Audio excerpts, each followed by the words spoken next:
चलिए आगे बढ़ते हैं। एक और बड़ी खबर आपको दारुल हुकूमत नई दिल्ली से बताते हैं। एक बड़ी तैयारी हो रही है पूरे मुल्क के अंदर, एक साथ एक ही दिन में इंतखाबात कराए जाएं। इसके लिए बहुत जल्द सरकार कानून ला सकती है।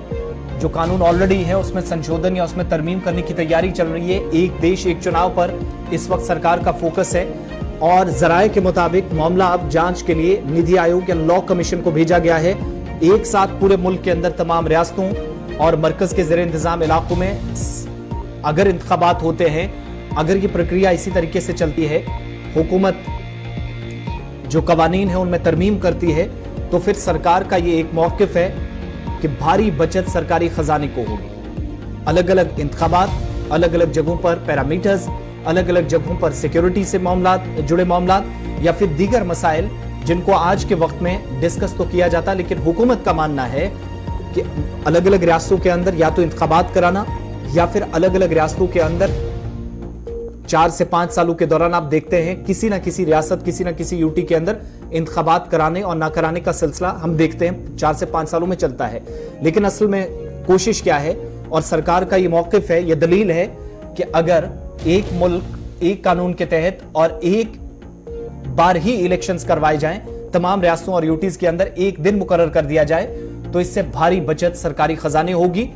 को होगी, जो अब तक सरकार मानती है कि एक बड़ा नुकसान है। और इसके लिए तमाम रियासतों और फिर जो सियासी जमातें हैं उनके साथ मुशावरत भी हो रही है,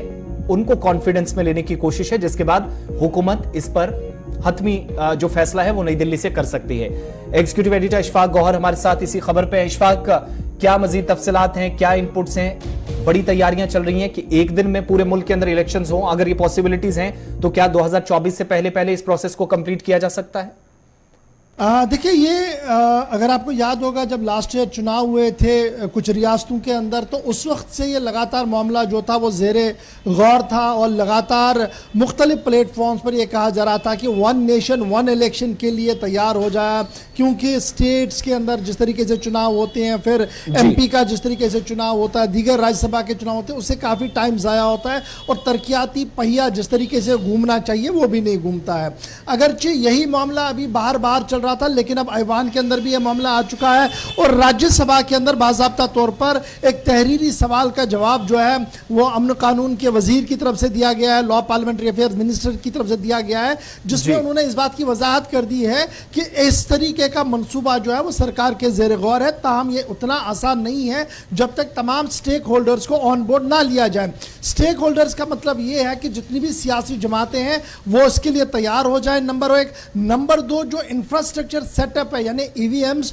और दीगर चीजें जो इसके साथ हमें लगानी है उसके लिए हमें तैयार होना पड़ेगा और मैन पावर की जो जरूरत पड़ेगी यानी सिक्योरिटी अरेंजमेंट जो है वो भी एक बार करने हैं। तो ये सारा चीजें जो है वो देखनी पड़ेगी ताकि बार बार जो code of conduct, moral code of conduct लगता है और दीगर चीजें होती हैं वो ना हो और देश एक बड़ा जो इस पर खर्चा आता है वो रुक सकता है। एक तरफ से उन्होंने ये बात बताई है। दूसरी तरफ से कानूनी पहलू उनका यह भी था कि तकरीबन 5 जगहों पर कानून में तरमीम करनी होगी। आर्टिकल 5 से लेकर रिप्रेजेंटेशन एक्ट और दीगर मामलात को लेकर उनका मानना था कि इसमें भी तरमीम करनी होगी। अगरचे दायरे इख्तियार पार्लियामेंट का जरूर है कि वह आईन के अंदर तरमीम कर सकती है, ताहम यह बड़ा मामला है, इसलिए इस मामले को लॉ कमीशन को सुपुर्द कर दिया गया है और लॉ कमीशन इसके तमाम तर प्रोस एंड कॉन्स को देख रही है और जो ही लॉ कमीशन की रिपोर्ट सामने आएगी उसके फौरन बाद सरकार का मौका भी सामने आएगा। ताहम जिस तरीके का बहस शुरू हुआ है, ऐसा लग रहा है कि बहुत जल्द वो वक्त होगा जब मुल्क के अंदर 1 नेशन 1 इलेक्शन का नारा भी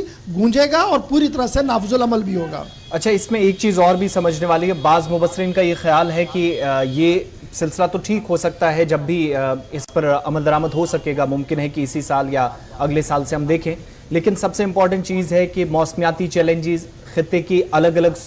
4 से 5 जगहों पर जाएंगे तो सूरत हाल अलग, नॉर्थ में, ईस्टर्न स्टेट्स में, सर्दर्न पार्ट्स के अंदर अलग अलग एक तरह से क्लाइमेटिक कंडीशंस और सारी चीजें, इन पहलुओं पर भी क्या गौर हो सकता है बारीकी से? जब देखिए बिल्कुल,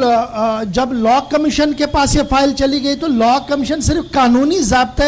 पहलू को नहीं देखेगा, कानून के पैमाने को नहीं देखेगा कि क्या ये हो सकता नहीं हो सकता, बल्कि जितनी चीज़ें उसके साथ जुड़ी हुई है, जिस तरीके से आपने कहा कि अरेंजमेंट से लेकर मौसम का मिजाज और रीजनल बैलेंस और दीगर चीज़ें, और फिर असम्बलियों का क़याम जिस तरीके से होता है, किसी असम्बली का क़याम 1 महीने में होता है और किसी असम्बली का क़याम दूसरे साल में होता है, तो वो टेन्योर किसी का घटेगा, किसी का बढ़ेगा, मिलेगा, क्या उसके लिए सब चीज़ें तैयार होंगी। तो ये सारी चीज़ें लॉ कमीशन देख रहे हैं। और मुझे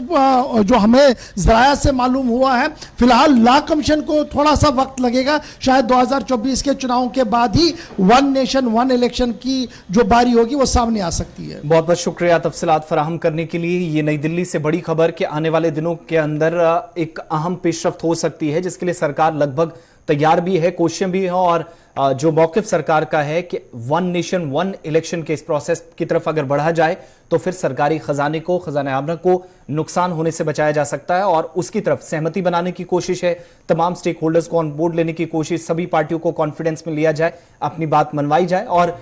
जो टेक्निकलिटीज हैं और बाकी मामलात हैं उनको भी समझाने की कोशिश होगी। लेकिन फिलहाल लॉ कमीशन के पास इसको भेजने की जो कोशिश थी वो लगभग हो चुकी है, कंप्लीट कर दी गई है। लेकिन दूसरी तरफ ये भी मानना जा रहा है कि जब ये पूरी प्रक्रिया है तो ढांचे को ध्यान में रखते हुए सरकार इसकी तरफ बढ़ेगी। और ये जरूरी है कि जो राज्य सरकारें हैं, स्टेट गवर्नमेंट्स हैं, उनकी सहमति भी बहुत जरूरी यहां पर हो जाती है। क्योंकि जो हम शुरुआत में बात कर रहे हैं कि टेक्निकलिटीज के अलावा जो बाकी इश्यूज हैं उनमें यह भी है कि मौसम, क्लाइमेटिक कंडीशंस और टोपोग्राफी, ये सारी चीजें देखनी है। लॉ कमीशन अपनी बात रखेगा, लेकिन फर्दर सरकार इस पर स्टेट के साथ बैठकर भी राउंड टेबल कॉन्फ्रेंसेस करेगी। बातचीत के बाद हतमी फैसला लिया जाएगा।